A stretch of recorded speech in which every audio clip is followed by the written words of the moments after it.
A tweet from the Chicago Bears account declared Andy Dalton QB1, and the internet had some fun. I'm Robin Lundberg here with Bill Enright, and Bill, all sorts of comments. I saw one from MSP Athletics that said, fix it for you, QB 2 and 14, which is kind of mean. And this is one of those ones where you don't hit send, right? And the Bears account shouldn't have done this. But are people being a little too harsh on Andy Dalton here? I mean, the guy's had a pretty good career. He didn't give himself a contract.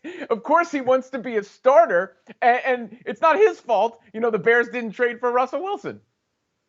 Yeah, so let's look at these stats for Andy Dalton, okay? Comes into the league as a rookie, leads the Bengals to 5 straight playoff appearances. Yeah, I get it. They had 5 wild card exits, but nonetheless, they made the playoffs 5 years in a row with Dalton under center. From 2012 to 2018, Dalton has more wins than Phillip Rivers, Matthew Stafford, Ryan Tannehill, and Kirk Cousins. Same time frame, he had 20 game-winning drives. That's more than Ben Roethlisberger, Tom Brady, and Aaron Rodgers. Is a better touchdown percentage and passer rating from that 2012 through 2018 than Matthew Stafford and Ryan Tannehill, both quarterbacks that are seen as public perception. They're seen as capable passers to lead their teams to the playoffs. We've seen Tannehill do it. We haven't seen it with Matthew Stafford. So let's talk about what changed the last 2 years that the public is all of a sudden so anti-Andy Dalton. 2019, the Bengals, they were awful. Worst record in the league, first-year head coach. Ended up with the first overall draft pick. They took Joe Burrow.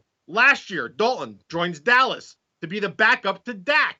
Dallas, they're a dumpster fire all year. Dak gets hurt. Dalton comes in, gets a concussion, has coronavirus. The Cowboys continue to play horribly all season long. So are we going to judge Andy Dalton on the last 2 years of his career or the first 8? The first 8, he was a solid quarterback. You can't deny it. The numbers prove it.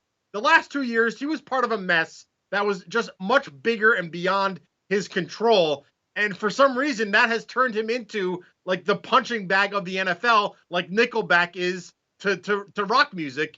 And I think it's easy to jump on Andy Dalton's hate train right now, but something tells me that I think Dalton is going to have the last laugh at the end of this year.